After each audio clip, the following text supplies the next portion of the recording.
Magandang araw po mga kababayan natin dyan. Kumusta po? At ito po, balita po sa Davao. Tory wala paminawa sa mga taga Davao. So panoorin natin itong video ni Probinsyanong Bugoy. Let's go mga idol. Marami kayo. Kayo ang tama. Mag-iusap lang. Mga leaders dyan. Gusto nyo ng hustisya? Dalhin natin ito sa tama. Dalhin natin ito sa tama.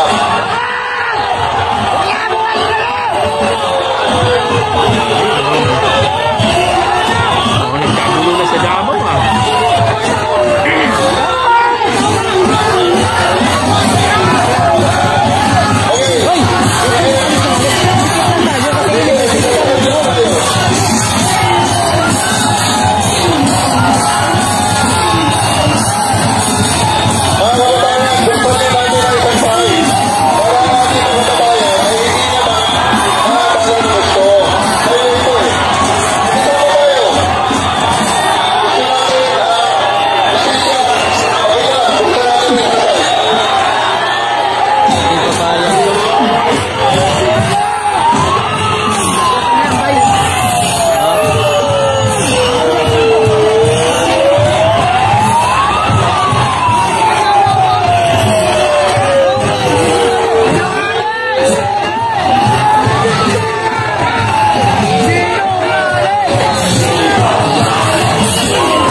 pinapabuksan mga kababayan, ang utos ng pulis, buksan yung kabilang side. Pero yung mga KOGC, hindi po, mga kababayan, hindi na galit, hindi po pumayag na. Oo, tingnan natin kung ano yung mga susunod na eksena.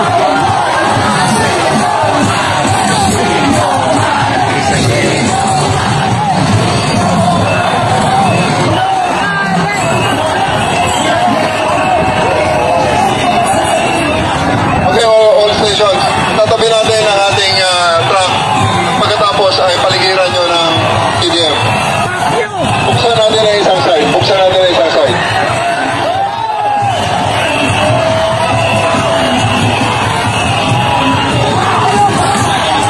Let us open one side. Let us open one side.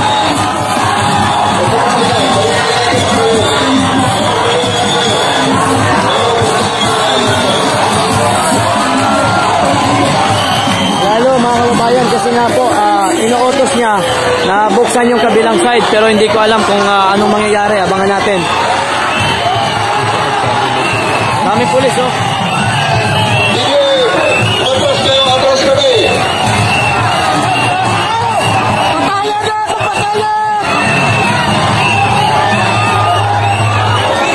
Sige! Huwag kayo magbukas! Atras kami! Sarado kayo! Magsarado kayo! Hindi kami atras! Kami ang mandilan! Atras tayo! Okay, sige!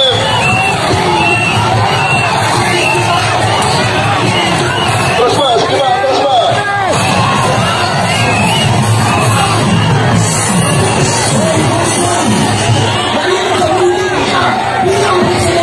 Kami mga kababayan, medyo intense kasi ang utos, buksan yung kabilang side, pero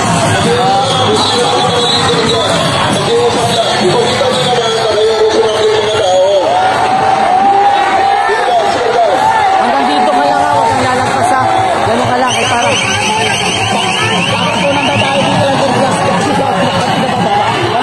wala naman na, hindi yan. Wala yan, yung baba yan.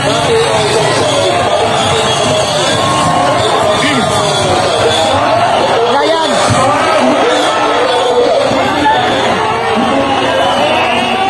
Saka tayo mag-usap pag tayo ay nag-open na ng kalsada.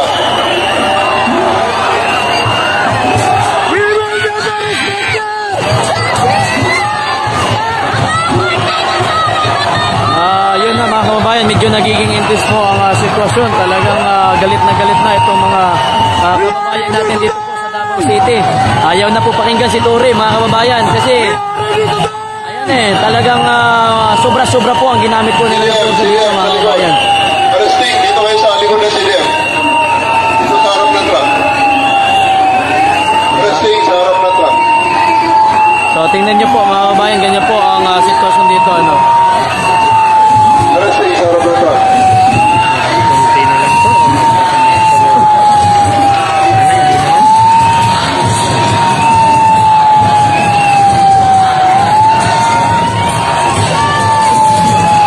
Grabe oh. Grabe na.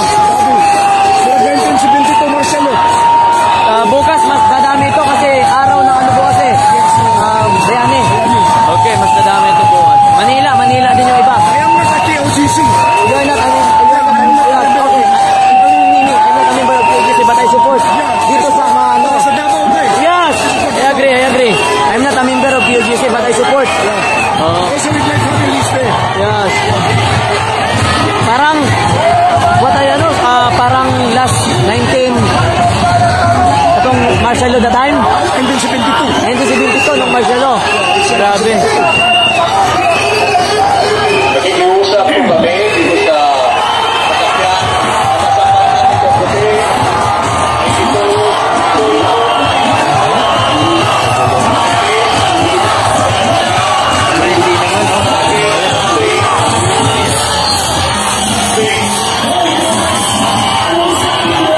Ayaw na guys, talagang nagiging intense lalo ang sitwasyon kasi ang sabi ng mga pulis, ayan na, wala na.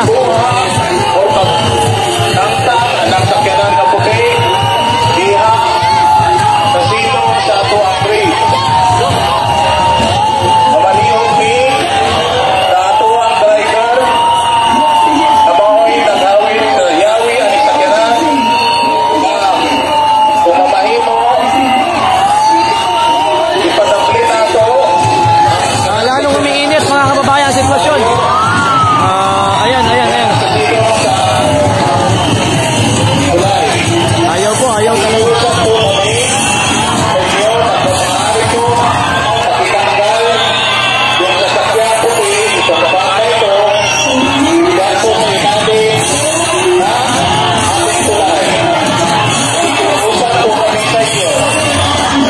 Ayan.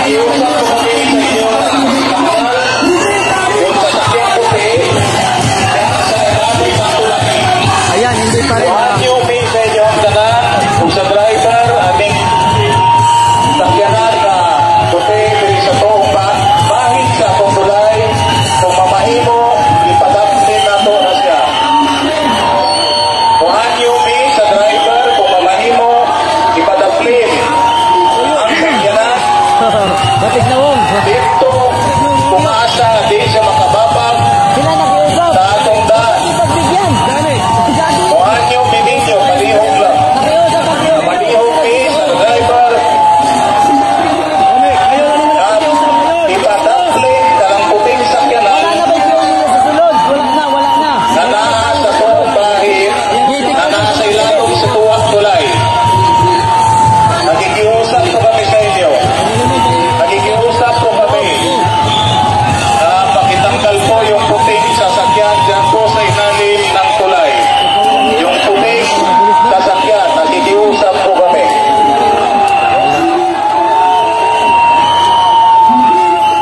Traffic na eh. Kasi kasama si anime. Traffic na kabilaan. Pasuko tayo ng ano. Suko pa. Yung airport, hindi na biyahe na maayos. Kanina likod dyan. Brandis dyan. Oo, wala may daanan eh. Malihog Ano ta? Nilabas na. Ayan na, nilabas na. Yun. Ha? Okay. Ilabas niyo lahat. Oo, ilabas niyo na. Mayor, yan. Good evening, Mayor. Good evening. Ilabas.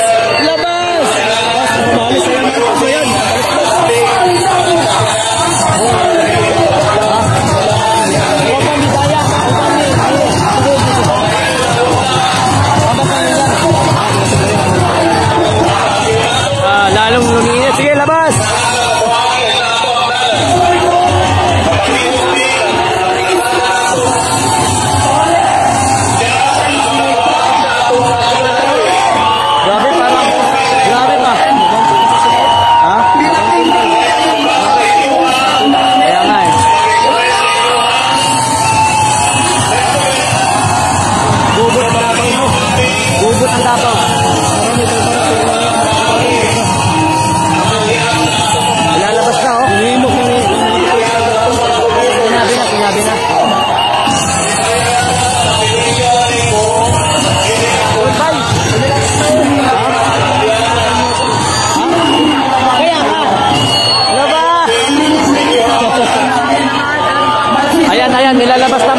kababayan, nilalabas na. Ayan, nilalabas na po. Ayan o. Ayan na yung mga bulldozer. Iharang na po nila sa daan mga kababayan. Iharang na, iharang. Ayan na, ilalabas na po nila. Guys, ilalabas na nila. Ayun na. May mga nilalabas sa loob mga kababayan. Ayan po. Ano, kamusta kayo dito? Grabe yung pinagdaanan nyo. Lupit. Kaya nga, dapat ilabas na yan. Marami ka dyan. Yung mga taga-Davao kasi yung hindi ando na rin. Ang dami na rin doon na namin. Ang dami dito. Wala na, hindi na to. Galit na masyado. Hindi na yan, nilabas na. Ayan, nilalabas mga kababayan. Ayan na, iharang. Oo. Ilan. Harang lahat yan.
Galit na yung mga taga-QGC, even yung mga taga-Davao, kahit hindi member na QGC, nandito na din.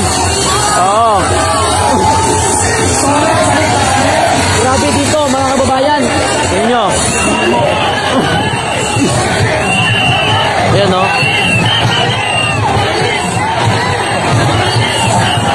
Ayan o, dami na talaga o. Dami ng tao. Ayaw na makinig talaga mga kababayan sa pulis. Talagang lumalaban na po. Oo, galit na. Ayaw naman kasi. Ayan o, dito. Bakit?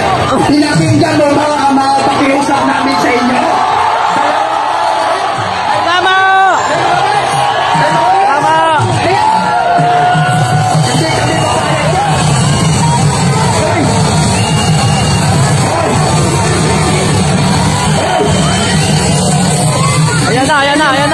Ayan na, ano yan? Dami na oh. Ayan na. May ilalabas pa mga kababayan.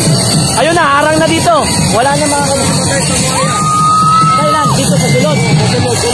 Oh, sige, sabi mo. Gabi oh.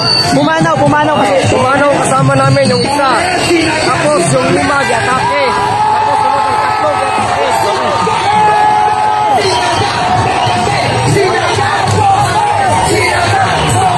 Ayan mga kababayan, gulo na dun banda sa dulo. Ayan.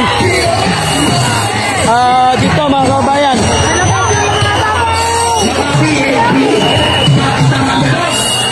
Pinatulog natin kayo sa bahay namin. Dalawang araw pinakain pinainom. Gabi isulong Tagalog para maintindihan ng lahat. Kagabi, pumasok sila yan sa hangar namin alas 4:30 ng umaga. Inisprayan niya ako na. So yun po mga kababayan natin, no? Diyan po sa Davao at mukhang nagkagulo. Andun na naman si General Torre, no? Sa QGC at maraming tao dun at hindi po natin natapos ang video. Medyo mahaba po ito. Umabot po ito ng 14 minutes, no? Grabe, dito kaya probinsyanong Bugoy, hindi natin alam kung ano na nangyari dyan mga kababayan kasi mahaba-haba yung video na yun. Pero tinapos talaga natin mga kababayan, pero hopefully na hindi naman magkaroon ng martial law. Kayo mga kababayan, anong masasabi nyo dito? Ano ang inyong mga opinion dito na mukhang doon sa Davao hindi daw pinakinggan itong si General Torre? At mukhang hopefully hindi magkagulo. So please comment down below mga kababayan natin at huwag niyo makalimutan itong subscribe itong si Probinsyanong Bugoy sa kanyang video. God bless mga idol at ingat po kayo lagi.